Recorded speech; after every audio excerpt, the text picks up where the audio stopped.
Just 3 receivers on the Patriots depth chart after they made their cuts following Sunday's win over the Texans.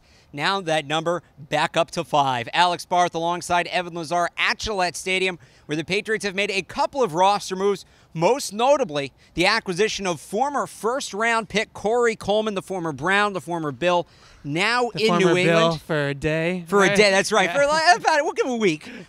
He pulled about a Scaramucci in Buffalo. But now in New England, initial thoughts, brings speed and brings youth to this receiver core. Yeah, I mean, Corey Coleman is your classic deep threat receiver. Think John Brown, Deshaun Jackson maybe. Deshaun obviously much better player at this stage. But Corey Coleman, a classic deep threat. Reminds me a lot, we were just talking about this, it reminds me a lot of when they got Philip Dorsett in here a year ago. Obviously, they didn't give up anything this time around, luckily, but I think that there's a guy that maybe not come in, that will not come in right away and catch 10 balls on Sunday or anything like that against the Jaguars, but he's going to be able to take the top off the defense. He's going to take some coverage with him. He's going to provide safety help on his side of the field most of the time and kind of open up things for some other guys. And then hopefully we'll see down the line maybe if he can develop into more. Yeah, that's kind of the reaction for me too, is this doesn't really feel like a move for this year. We saw what happened with Dorsett last year getting adjusted to the system, but you bring in a guy that was drafted just 2 years ago who has some upside.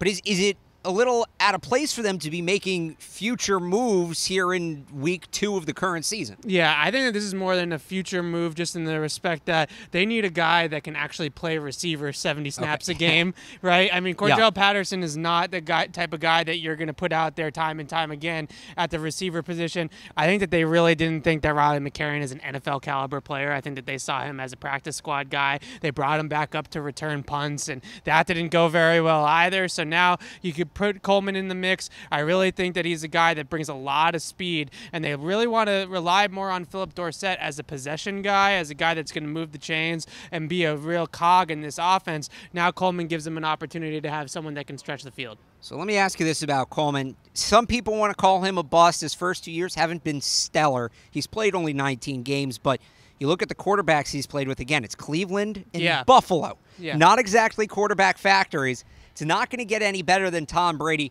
How much of his early struggles do you think are on the quarterback, and how much of that can be rectified here in New England playing with TB12? A lot. So actually, I went back and watched his tape today. Shocker. Yeah, shocker, right? And what I found is that a lot of those incompletions, his incompletion rate was terrible. I mean, 40, fifth worst in the league last year. 37% last year, fifth worst in the league. So it was bad. But you go back and watch that tape. Deshaun Kaiser, not an accurate quarterback, and it was all over the place. And not that Coleman was out there separating, getting 10 yards of separation on every play or anything like that, but Deshaun Kaiser was clearly not the guy to get him the football. I do think that it does add a little bit of added benefit that Tom Brady's going to be throwing him the ball now. It obviously helps a lot of receivers when Tom Brady's throwing you the ball versus Deshaun Kaiser. So I think that there is a little bit of that to this for sure, that it's going to help him a little bit with a better quarterback. Real quick before you wrap it up, talked about it being not just a long-term move, but a move for this season, but specifically for this week. Do you think he gets a full workload against Jacksonville with the game just, 4 days away? Absolutely not. But I do think it's an interesting little wrinkle is that Jacksonville last year really struggled with covering the speed of the Patriots receivers on the outside in the AFC Championship game. Brandon Cooks had a huge game against them, and Philip Dorsett was a problem for them too. Bouye and Ramsey are bigger corners that are more physical guys at the line of scrimmage. You put those little fast guys against them, and the Patriots were able to get some things done in that AFC Championship game, especially later on in the game. So no, I don't think that they're going to have a huge workload for Corey Coleman, but I do think that you kind of have to put him out there a few snaps in the game just to see if he can take the top off. There you have it, Corey Coleman in New England, the impact to be seen. For Evan Lazar, I'm Alex Barth from Gillette Stadium for CLNS.